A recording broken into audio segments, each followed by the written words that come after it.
86% मिला है आपको, क्या कहना चाहिए, कैसा लग रहा है? जी मैं सबको धन्यवाद कहना चाहता हूँ जिन्होंने मुझे इस जर्नी में सपोर्ट किया है, और स्कूल का भी काफ़ी बड़ा रोल है इसमें। और मैंने इस साल मैट्रिक दिया है और आज ही सुबह रिजल्ट आया, तो आई वॉज वेरी हैप्पी। मैं मॉडल एकेडमी का स्टूडेंट हूँ और मेरे फ्रेंड्स, मेरे टीचर्स, सबको मैं धन्यवाद देना चाहता हूँ इस रिजल्ट के लिए। इससे भी ज़्यादा एक्सेप्ट कैसे किया? जी इतना तो ठीक ही है, बट थोड़ा और अच्छा होता तो अच्छा रहता, और ठीक ही है इतना भी। कितना घंटा पढ़ाई किया? जी वैसा कुछ फिक्स रूटीन नहीं था। एग्ज़ाम से थोड़े दिन पहले हो जाता था 15-16, या उससे पहले 7-8, वैसा फिक्स कुछ शेड्यूल नहीं था। तो आज आपका रिजल्ट अच्छा हुआ है, तो आपको मतलब आगे क्या प्लान है? जी आगे मैं अब 11th-12th में साइंस लेना चाहता हूँ और उसमें और भी बेटर स्कोर करने का ट्राई करूँगा।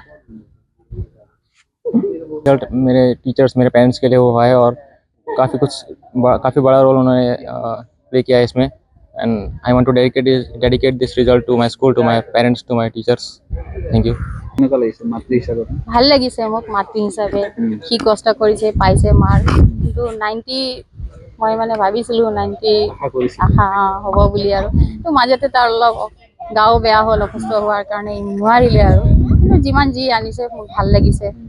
মডেলৰ পৰা মোৰ নাৰ্চাৰীৰ পৰাই পঢ়িছে মোৰ ল'ৰা ইয়াতে, ভালেই ৰিজাল্ট হৈছে। ঘণ্টা হিচাপ নাছিলে তাৰ, মানে যেতিয়া ইচ্ছা হয় তেতিয়াই সি বহি যায় পঢ়িবলৈ। আৰু মানে তেনেকুৱা নাছিল যে মই সন্ধিয়াৰ পৰা ৰাতিলৈকে পঢ়িম, যেতিয়া মন গ'ল তেতিয়াই বহিছিলে পঢ়িবলৈ। আৰু তেনেকুৱা ভাল লাগিছে? ভাল লাগিছে, বহুত ভাল লাগিছে। ল'ৰাৰ কিবা সপোন আছিল নেকি, কিবা সপোন বা তেনেকুৱা, বা আপুনি মাতৃ হিচাপে ভাবে নেকি? নাই নাই, মই তেনেকৈ ভবা নাই একো। সি কি পঢ়িব বিচাৰিছে তাৰ ইচ্ছা, সি আৰু মই আগুৱাই লৈ যাম। আৰু যিসকলে পাছ কৰিছে তেওঁলোকক শুভেচ্ছা, যিসকলৰ ৰিজাল্ট ভাল হোৱা নাই তেওঁলোকক মই কষ্ট কৰিবলৈ কম। আৰু কাৰণ পাছ ফেইলটো আছেই জীৱনত, আৰু কষ্ট কৰিলেতো ফলটো পাবই। আশা কৰোঁ যে তেওঁলোকে আগলৈ কষ্ট কৰি ৰিজাল্টটো ভাল কৰিব। সঁচাকৈ আজি যদি আমি অল অভাৰ আছামৰ যিটো ৰিজাল্ট সেইটো চাওঁ, সেইটো পৰিপ্ৰেক্ষিতত আমাৰ মডেল একাডেমিত যথেষ্ট ভাল ৰিজাল্টে বুলি ক'ব পাৰোঁ। তথাপিতো আমি যিমান এক্সপেক্ট কৰিছিলোঁ 95+ আমাৰ পাৰ্চেণ্টেজ হ'ব বুলি ভাবিছিলোঁ, হায়েষ্ট পাৰ্চেণ্টেজ। কিন্তু আমাৰ ফাৰ্ষ্ট ষ্টুডেণ্ট 89 পইণ্ট ছামথিং ইমানতে ৰখিবলগীয়া হ'ল। যি কি নহওক, এতিয়া যিটো পৰীক্ষাৰ পেটাৰ্ণ চেঞ্জ হৈছে, নতুন পেটাৰ্ণ পাইছে ছাত্ৰ ছাত্ৰীয়ে। গতিকে এই ক্ষেত্ৰতো আমাৰ বিদ্যালয়ৰ পৰা মুঠ 69জন ছাত্ৰ ছাত্ৰীয়ে অৱতীৰ্ণ হৈছিল। তাৰে 65জন ছাত্ৰ ছাত্ৰীয়ে সুন্দৰ ৰিজাল্ট দিব সক্ষম হৈছে। তাৰে 54জন ছাত্ৰ ছাত্ৰীয়ে প্ৰথম বিভাগত উত্তীৰ্ণ হৈছে, আৰু 11জন ছাত্ৰ ছাত্ৰীয়ে ছেকেণ্ড ডিভিজন পাইছে। লগতে 2জন ছাত্ৰই ডিষ্টিংশ্যন মাৰ্ক পাবলৈ সক্ষম হৈছে। 2জন ছাত্ৰ প্ৰথমে সক্ষম দমাই প্ৰথম 89%, আৰু অংকন শৰ্মা 86% পাবলৈ সক্ষম হৈছে।